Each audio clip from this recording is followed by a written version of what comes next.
We are going to discuss about the next one, the animal kingdom.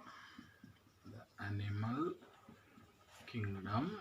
Okay, next concept is, what is the next concept? That is diploblastic. Diploblastic. Diploblastic and what he called triploblastic. Diploblastic. Diploblastic and triploblastic organization. Diploblastic and triploblastic organization. Okay, this is the point you should have to remember. Diploblastic means what? Triploblastic organization means we have to see. During embryonic development, this point you should have to remember. During embryonic development,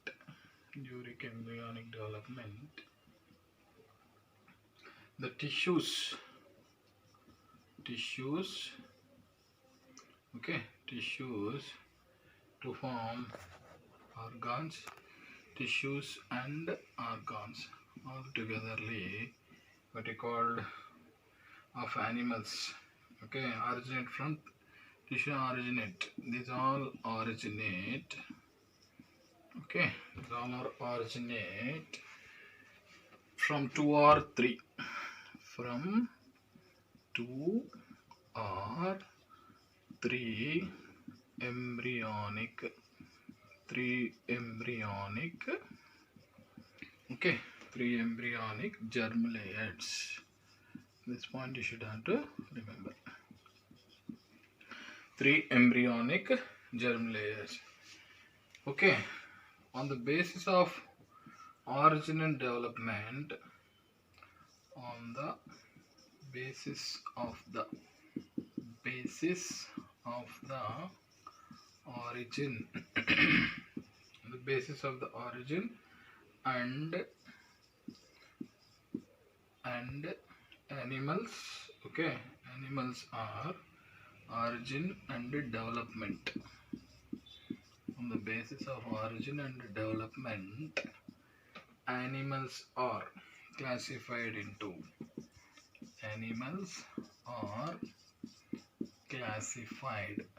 this point you should have to remember.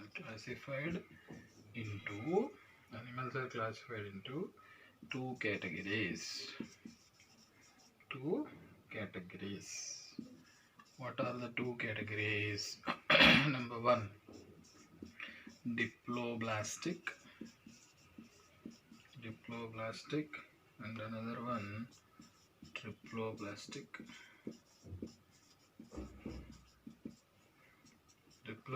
And triploblastic.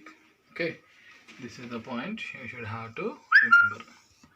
Next one, animals. This point you should remember. Animals in which the cells are arranged.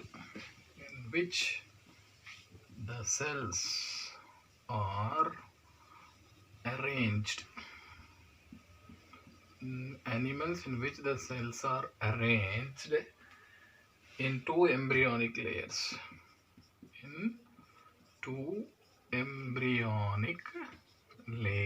This point you should have to remember. The two embryonic layers, the external, what you call external ectoderm,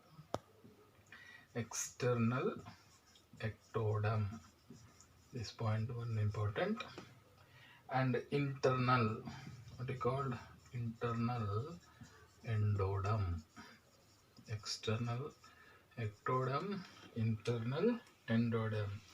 If these two are in the sense, what we will call diploblastic animals. And next one, what you called the ectoderm gives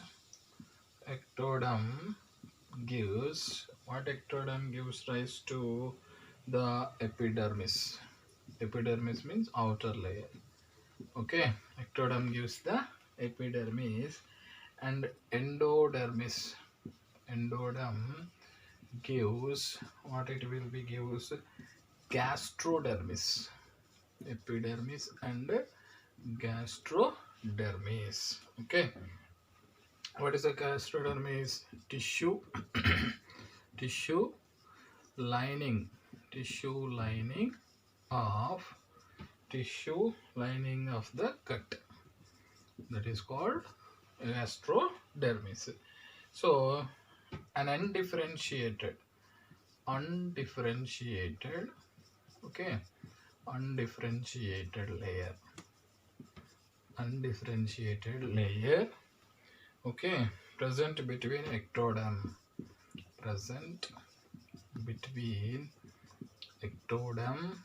and endoderm. Ecto and endoderm will be considered as is the mesoglia. So where this mesoglia will be present? In the corals, okay, jellyfish, like that, there they can find. So 3 germ layers are there in the sense. 3 germ layers, they are called, what you call, they will be called diploblastic. So next one, the animal outer ectoderm will gives, for example, ectoderm gives what you call skin, okay, hair, okay, nails, okay, teeth, like that, ectoderm. The next endoderm. What is endoderm? Inner one will gives gut, lung, liver. This is the one. Next one, mesoderm. The mesoderm will be there. That mesoderm you can get muscle, okay, bone and heart. This kind of organs are forming from these 3 layers.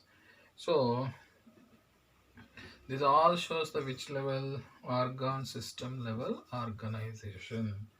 Organ system level, what is called? Organization. This point you should have to remember.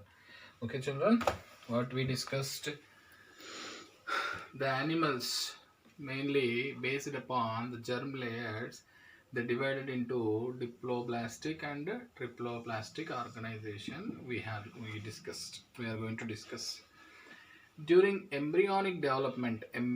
This point you should have to remember. During embryonic development, what will be there? Embryonic development, the tissues and organs are originating from which one? From the from the most important, or from the 3 embryonic germ layers originate from the from the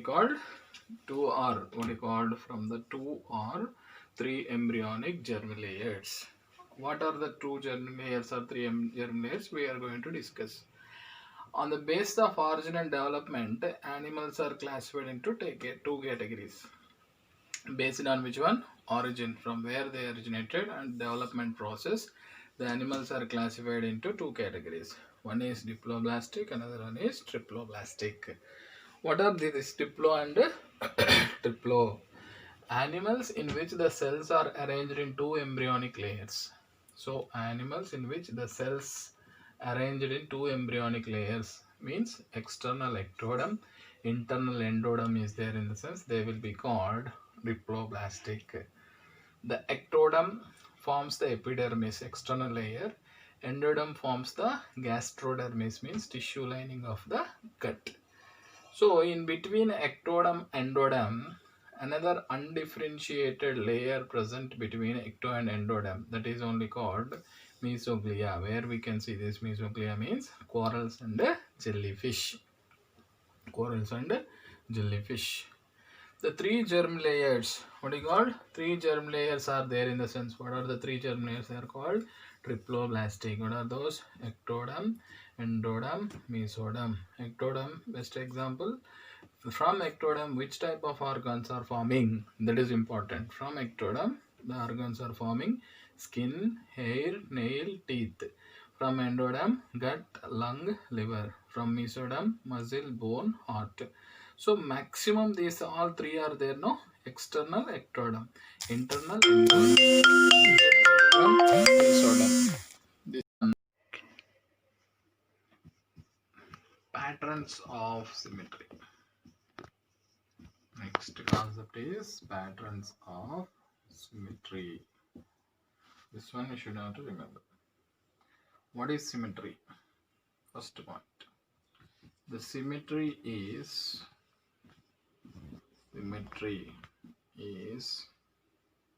the body arrangement. Body arrangement. Okay, body arrangement in which parts that lie on opposite side. Okay, lie on opposite side of an axis. An axis are identical. This one you should have to remember. Similar, identical or similar.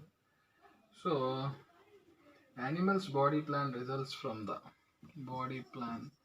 From where this body plan results, from where this is body plan is coming in the sense, okay, patterns results from the animal patterns and development. Patterns and development. This point you should have to remember. Patterns and development. The simplest body plan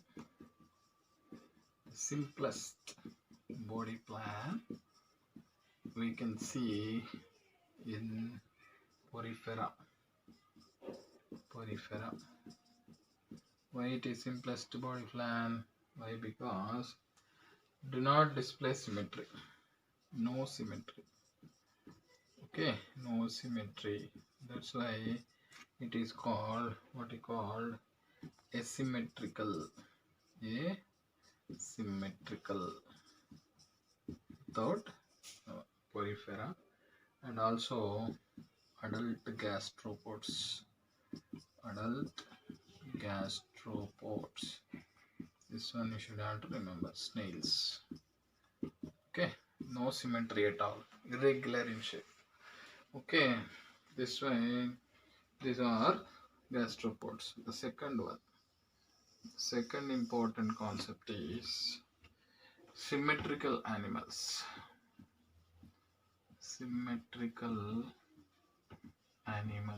What these are? The symmetric animals, paired body parts. Okay, paired body parts. Number one, paired body parts. Okay, and arranged on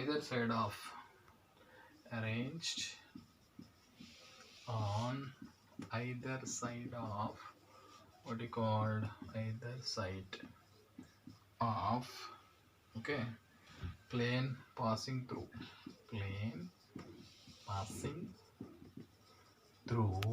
what you call plane passing through. Okay, plane passing through the central axis. This one you should have to remember. Next one, any plane. This word you should have to remember. Any plane passing through the central axis. Okay, central axis of the body. Okay, divided the body. Okay, divide divides an organism, divides an divides an organism, okay, into two identical parts, two identical parts in the sense, two identical parts in the sense, that is called, what is called, radial symmetry. What is called radial symmetry. So there is this radial symmetry have top and bottom side, top and the bottom side. This one you have to remember, top and bottom side, okay, top and bottom side, but no dorsal. This point you should have to remember, but no dorsal, okay, but no dorsal and ventral side, dorsal and ventral sides, but no dorsal and ventral sides, and also no right and left, right and left. This point you should have to remember. They have a next one, they have a body plan which the body parts are organized, body parts organized, okay, body parts organized, body parts are organized into circle around axis, okay, around axis. This one you have to remember. So it is a principal symmetry, principal symmetry. It's a principal symmetry in diploblastic animals, diploblastic animals, okay, diploblastic animals. This point you should have to remember. So examples, what are that one? Cnidarians, next cnidarians, okay, and sea anemones, sea anemones and corals are examples are radially symmetrical, okay. Next one, another important one, triploblastic animals, triploblastic animals. What are those triploblastic animals? Those are echinoderms, okay, echinoderms, and have the 5 planes of symmetry, 5 planes of symmetry, 5 planes of symmetry is there in the sense, and shows the, so pentamerous, what is called pentamerous symmetry, these points you should have to remember, okay children. Next concept we are discussing about the patterns of symmetry. What is symmetry? Suppose this is the body plane of axis like this. If going in the sense, the two equal halves going in the sense, that is called bilateral symmetry, okay. If any angle it is going like this, any angle exact halves are getting in the sense, that is called radial symmetry. But only only exactly two halves we are getting in the sense, that is called bilateral symmetry. Suppose we are unable to divide in the sense, any divide in the sense, that is called asymmetry. So plane of axis is very important. So that one only we are discussing. What is the exact definition of symmetry we are discussing? Symmetry is the body arrangement in which parts that lie an opposite side of an axis are identical. So this one is identical, this one is identical. This is called symmetry. Symmetry is the body arrangement in which parts that lie on opposite side of an axis both are identical in the sense, that is called symmetry. So first, this body plan, from where it is coming? The body plan is coming by the animal patterns and development. The body plan is coming. The simplest body plan, where we can see irregular. Porifera means irregular in shape. So amoeba, like that, porifera, amoeba, we can't divide exact off. So the porifera is the simplest body plan. And adult gastropods, and another one is adult gastropods and porifera. Snails, the simplest body plan, no symmetry. That's why they will be called, they are irregular in shape. That's why no symmetry. That's why asymmetrical. Symmetrical animals. Come to the symmetrical animals, paired body parts. So exactly we can divide paired body parts arranged on either side of plane passing through the central axis. So this is the central axis, plane is passing like this, in the sense identical parts are there. Any plane passing through central axis of the body plane divides an organism into two identical. So like this, like this, like this. Any plane is passing, in the sense any plane passing through the central axis of the body divides an organism into two identical parts. That kind of symmetry is called, what is called, radial symmetry. But radial symmetry animals only top and bottom side, top and bottom, but no dorsal, no ventral, no right and left. So body parts organized in this radial symmetry, body parts are organized in circular around axis. This kind of symmetry, radial symmetry, is a principal symmetry of which one? Diploblastic animals. What are the diploblastic animals? Example, cnidarians, sea anemones, corals. So radial symmetry is the common. Next, in the radial symmetry, triploblastic animals especially shows the which one? What are the examples of radial symmetry in triploblastic animals? This is a neat bit. Okay, what are those? Echinoderms. Okay, 5 plane of symmetry. Okay, pentamer symmetry. Suppose starfish. You take the starfish. Okay, these are the, what you call, any plane you take, it will, we can cut it. That is called pentamerous symmetry. Example, you know very well, the echinoderms, the starfish. Like that, the based upon what you called the plane of axis, the animals exactly of we are dividing, in the sense, or any plane passing through the central axis of the body divides an organism into two identical parts, in the sense, that is called pentamerism, means radial symmetry. What do you call? Radial symmetry. We can't divide in the sense asymmetry, but to divide any plane in the sense radial symmetry. The next one is what you called, the next one, that is the bilateral symmetry. We are going to discuss what you called bilateral symmetry.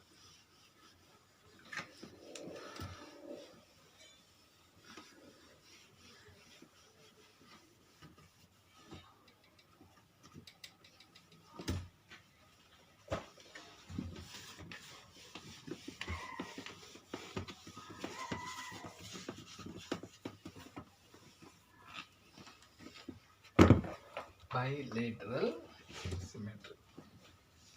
Next one is bilateral symmetry.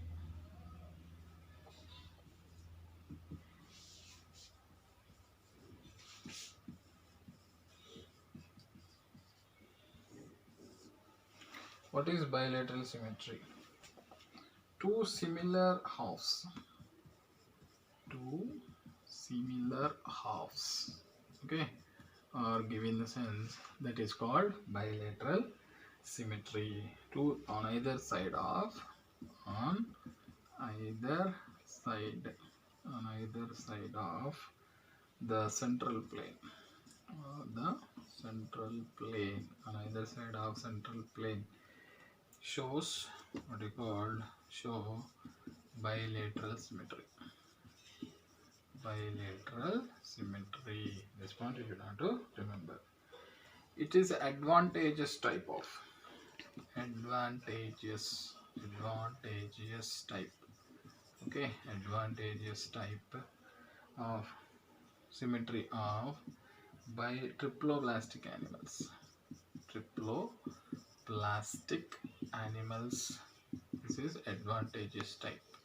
Okay, next, What is the use of this kind of symmetry? Helpful for seeking food, okay, locating mates, and the most important thing is escaping from enemies, escaping from what you call predators. These are possible in this what you call diploblastic animals more efficiently. Okay, these have dorsal and what you call ventral sides. Dorsal and ventral sides are there. Anterior and also anterior and posterior. Anterior and posterior. Okay, ends also there. Anterior and posterior ends also there. Next one, cephalization. This will shows the cephalization. Head will be cephalization, means head formation. We will see sensory, okay, sensory and brain structures.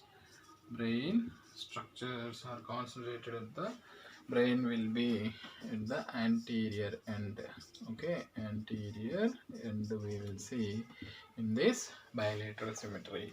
Okay children, once you should have to listen carefully.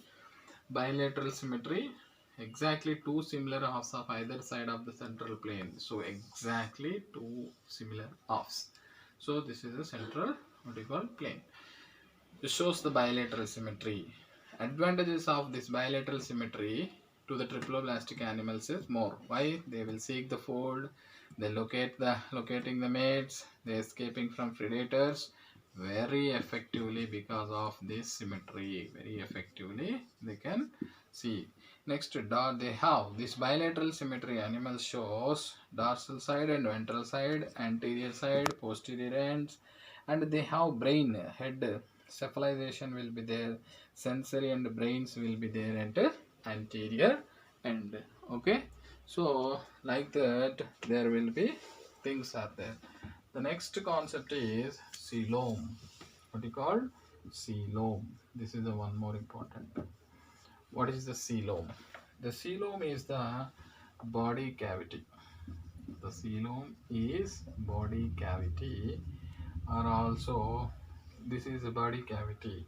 So most animals produce body cavity. Where this will be present? Between the, this one you have to remember, between the body wall, between the body wall and what you called elementary canal, between the body wall and you can say elementary canal. Okay, this point you should have to remember, elementary canal, body wall and elementary canal. So, and is lined by, the coelom is lined by which one? You know very well, lined by mesoderm. Okay, lined by mesoderm.